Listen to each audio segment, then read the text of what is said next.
Assalamualaikum warahmatullahi wabarakatuh. Perkenalkan, nama saya Rosalia Aisyah Rahmawati, NPM 18 10 30 10 49. Pertanyaan pertama, relevansi istilah curere terhadap kurikulum yang berlaku saat ini. Kurikulum itu berasal dari bahasa Yunani kuno dari kata curir yang berarti pelari dan curere yang berarti tempat atau landasan untuk berpacu. Nah, istilah kurikulum ini pertama kali ditemukan di bidang olahraga, tepatnya olahraga atletik pada zaman Romawi kuno atau Yunani, pada zaman Yunani. Nah, kurikulum ini juga ditemukan dalam bahasa Perancis dari kata courir yang berarti pelari. Artinya adalah jarak yang harus ditempuh oleh pelari dari garis start ke garis finish untuk memperoleh medali atau penghargaan. Nah, jarak tersebut kemudian direlevansikan dengan program atau program-program sekolah di mana melibatkan banyak orang di dalamnya. Program-program tersebut kemudian berisi mata pelajaran yang harus diikuti atau yang harus ditempuh oleh peserta didik dalam kurun waktu tertentu. Misalnya SD 6 tahun, SMP 3 tahun, SMA atau SMK 3 sampai 4 tahun. Nah, kurikulum itu juga ditemukan atau dalam arti terminologis itu berarti mata pelajaran yang harus ditempuh oleh peserta didik dalam kurun waktu tertentu untuk memperoleh ijazah. Yang kedua, terkait dengan asas-asas pengembangan kurikulum di Indonesia. Nah, kita mempunyai 4 asas. Yang pertama adalah asas filosofis, yang kedua asas psikologis, yang ketiga asas sosiologis, dan yang keempat adalah asas organisatoris. Baik, yang pertama adalah asas filosofis. Filosofis artinya filsafat. Dalam pengembangan kurikulum kita harus berpedoman pada filsafat negara atau falsafah negara seperti Pancasila, Undang-Undang 1945, dan garis-garis besar haluan negara. Nah, biasanya juga di dalam penyusunan tujuan untuk mencapai tujuan kurikulum itu juga diselipkan nilai-nilai kelima Pancasila. Yang kedua adalah asas psikologis. Psikologis seperti yang kita tahu berasal dari dua kata, yaitu psiko dan logos. Nah, psiko itu adalah kejiwaan dan yang kedua adalah logos. Psikologi berarti dalam pengembangan kurikulum harus disesuaikan dengan perkembangan kejiwaan dari setiap peserta didik. Biasanya entah itu perkembangan kognitif, afektif, dan lain sebagainya. Yang ketiga, asas sosiologis. Sosiologis itu terkait dengan lingkungan sosial atau interaksi manusia. Bisa terjalin dari guru ke guru, guru ke siswa, dari lingkungan sekitar, masyarakat, maupun budaya. Yang keempat adalah asas organisatoris. Organisatoris itu artinya organisasi kurikulum. Nah, artinya adalah bagaimana kurikulum itu disusun dengan kerangka umum di mana di dalam kerangka tersebut terdapat pola-pola tertentu dengan tujuan untuk mempermudah penyampaian agar siswa-siswa dapat mudah memahami materi ataupun informasi yang disampaikan oleh guru. Yang ketiga adalah model kurikulum atau model pengembangan kurikulum atas bawah. Nah, artinya di sini adalah pengembangan kurikulum administratif atau yang dikenal dengan garis komando. Artinya di sini adalah pengembangan kurikulum itu berasal dari pejabat tertinggi, kemudian secara struktural dilaksanakan oleh pejabat yang paling bawah.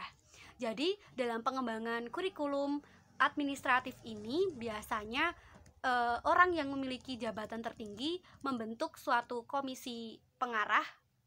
Nah, komisi pengarah itu melakukan suatu tugas merumuskan rencana umum, mengembangkan prinsip-prinsip pedoman dan lain sebagainya. Kemudian komisi pengarah itu membentuk komisi kerja. Nah, komisi kerja ini yang nanti akan melaksanakan pekerjaan tersebut. Nah, tugas dari komisi pengarah itu memantau jalannya komisi kerja. Apabila ada yang dirasa kurang benar atau salah, maka biasanya komisi kerja itu diminta untuk membenarkan dan lain sebagainya. Nah, komisi model administratif ini berdasarkan konsep, inisiatif, dan arahan dari atasan ke bawahan, dan biasanya itu model administratif membutuhkan waktu yang sangat lama, biasanya bertahun-tahun, agar dapat berjalan dengan baik. Kemudian hal tersebut itu dikarenakan adanya banyak sekali persiapan yang harus dilakukan untuk melaksanakan model pengembangan kurikulum administratif ini. Yang nomor 4, alasan mengapa kurikulum 1964 diganti dengan kurikulum 1968. Pada saat itu pemerintah menginginkan agar masyarakatnya itu mendapatkan pengetahuan untuk bekalnya pada jenjang sekolah dasar. Oleh karena itu dipusatkan pada program Pancawardhana. Adanya kurikulum 1968 itu sebagai pembaharuan atau sebagai perbaikan dari kurikulum 1964 yang tadinya menciptakan masyarakat sosialis kemudian diganti dengan masyarakat berjiwa Pancasila sejati. Dari mulai Pancawardhana diganti dengan pembinaan jiwa Pancasila. Nah, dulu adanya kurikulum 1964 ini juga dicitrakan sebagai produk dari Orde Baru. Oleh karena itu merupakan salah satu alasan kenapa kurikulum 1964 ini diganti dengan kurikulum 1968. Dari tujuan kurikulum 1968 itu ialah membentuk manusia Pancasila sejati, dan jika diimplementasikan dalam pendidikan itu di setiap mata pelajaran dari jenjang ke bawah itu saling berkorelasi atau berhubungan dengan mata pelajaran di atasnya atau sekolah atau jenjang yang ada di atasnya. Tentunya dalam mata pelajaran di kurikulum 1968 ini berkaitan erat dengan bagaimana tugas untuk mengembangkan semangat Pancasila yang bebas dari manipulasi ataupun dan lain sebagainya. Jadi kurikulum 1966 ini juga bersifat politik. Yang kelima adalah landasan yang diterapkan pada kurikulum 1975. Landasan yang diterapkan adalah landasan filosofis. Artinya di sini adalah kurikulum menekankan tujuan agar pendidikan itu lebih efektif, efisien, dan tentu saja melatar belakangi pengaruh konsep dan bidang manajemen, yaitu MBO atau manajemen by objektif. Nah, dalam kurikulum 1975 ini menerapkan landasan filosofis, yaitu berkaitan dengan filsafat atau cara berpikir luas. Dalam metode, materi, dan tujuan pengajarannya itu dirinci dalam PPSI.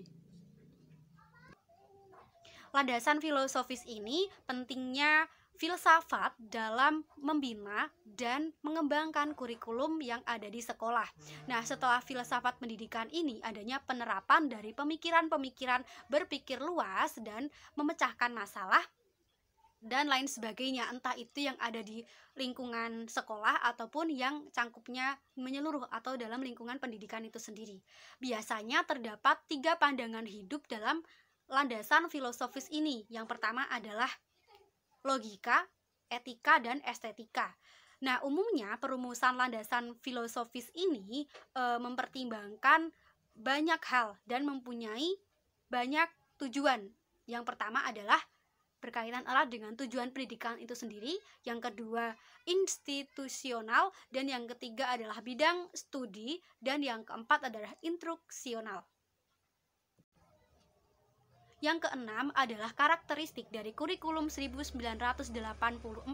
Yang pertama adalah berorientasi pada tujuan instruksional. Yang kedua, pendekatan pembelajaran berpusat pada peserta didik, cara belajar siswa aktif atau CBSA.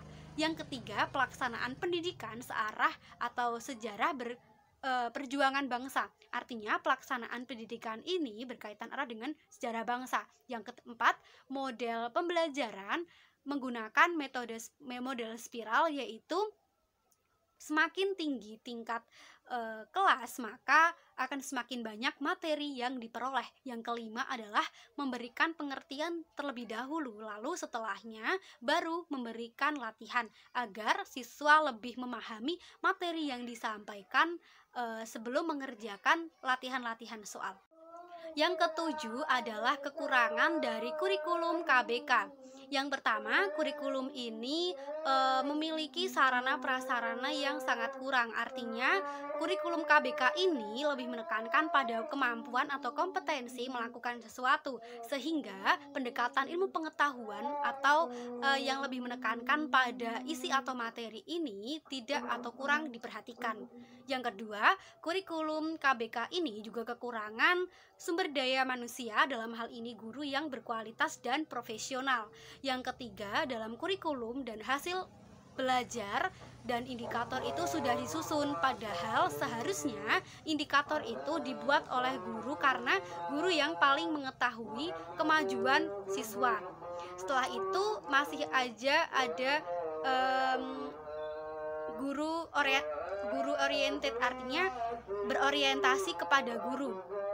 Selanjutnya adalah konsep KBK yang mengalami perubahan termasuk pada urutan standar kompetensi dan kompetensi dasar, sehingga mengalami atau sedikit menyulitkan guru dalam merancang pembelajaran secara berkelanjutan.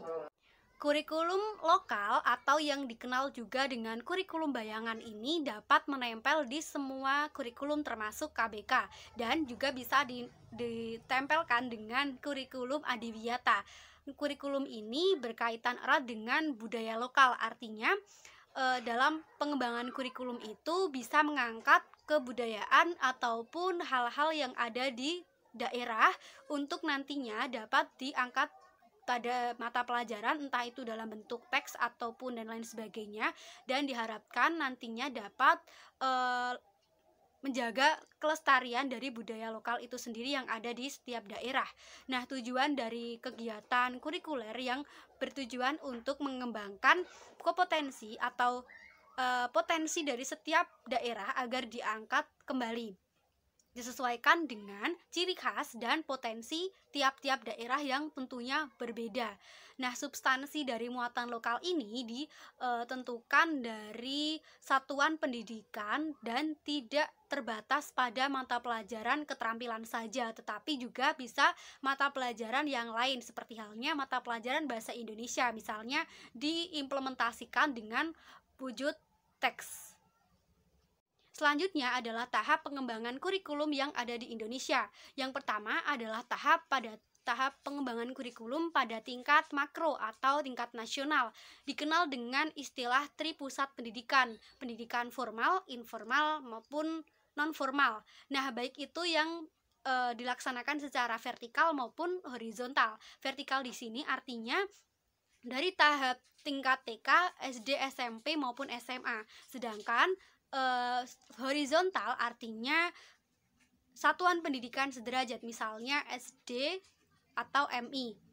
Yang kedua adalah tahap pengembangan di tingkat institusi atau sekolah. Ada beberapa hal yang harus dilakukan. Yang pertama adalah perumusan tujuan atau standar kompetensi yang hendak dicapai oleh masing-masing lembaga atau institusi. Yang kedua, penetapan isi dan struktur program. Yang ketiga, penyusunan strategi pelaksanaan kurikulum secara keseluruhan. Selanjutnya adalah pengembangan kurikulum di tingkat mata pelajaran. Pada tahap ini, pengembangan kurikulum dilakukan dalam bentuk mengembangkan silabus bidang studi untuk satu semester. Nah, untuk setiap semester pengembangan kurikulum ini atau pengembangan silabus ini harus berdasarkan pada prinsip-prinsip seperti ilmiah, relevan, dan lain sebagainya. Yang terakhir adalah pengembangan di tingkat kelas ataupun ketika pembelajaran di kelas.